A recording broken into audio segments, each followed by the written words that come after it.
Hello বন্ধুরা, আজকে আবারও চলে এসেছি একটা নতুন রেসিপি, ছোলা দিয়ে কচু শাক।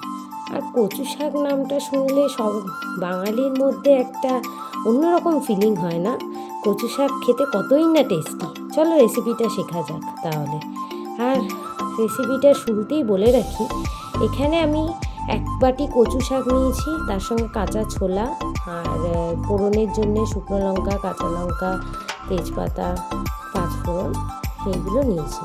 তো প্রথমে আমি কড়াইতে তেল দিয়ে, তেল গরম হলে তাতে শুকনো লঙ্কা, তেজপাতা, পাঁচফোড়ন ফোড়ন দিয়ে কচু শাকগুলো চড়িয়ে দিয়েছি। তারপর আমি এখানে দেখো ছোলাটাও দিয়ে দিয়েছি, দিয়ে নাড়াচাড়া করে নুন আর হলুদ দিয়ে দিয়েছি যাতে কচু শাকটা একটু মজে আসে। কারণ কচু শাক আমরা প্রথমে যখন কড়াইতে দিই তখন দেখতে অনেকটা লাগলো, কিছুক্ষণ চাপা দিয়ে রাখার পরে জিনিসটা অনেকটাই কমে আসে। তো দেখো আমি এখানে যথারীতি চাপা দিয়ে রেখেছিলাম, তারপরে চাপাটা তুলে নিয়ে আবারও একটু নেড়ে চেড়ে দিচ্ছি। চাপা দেওয়ার আগে অবশ্যই কাঁচা লঙ্কাটা দিয়ে দিয়েছিলাম, এবার আবারও চাপা দিয়ে দিচ্ছি। এইভাবে বারবার চাপা দিয়ে রাখতে হবে এবং বারবারই নেড়ে দিতে হবে যতক্ষণ না পর্যন্ত কচুটা জল বেরিয়ে আসে। আর কচু এখানে সিদ্ধ করিনি ঠিকই, সিদ্ধ না করলেও কচুটা গলায় লাগে না। আমি যেরকমভাবে করেছি তোমরা ওইভাবে রান্না করে দেখো, কচুতে গলা লাগবে না।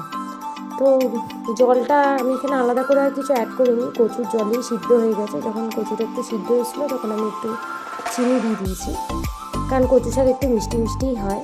তো তারপরে দেখো এখানে চাপা দিয়ে দিয়ে আস্তে আস্তে আমার কচু শাকটা শুকিয়ে এসছে।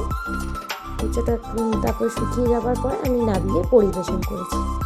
তো দেখতে কেমন হয়েছে বলো, তোমরাও রান্না করে দেখো, এইভাবে গলা লাগবে না আশা করি। আমার তো লাগেনি গলা, আমার শাশুড়ি মায়ের হাতের স্পেশাল রেসিপি আর কি এটা। তো তোমাদের কেমন লাগলো জানি।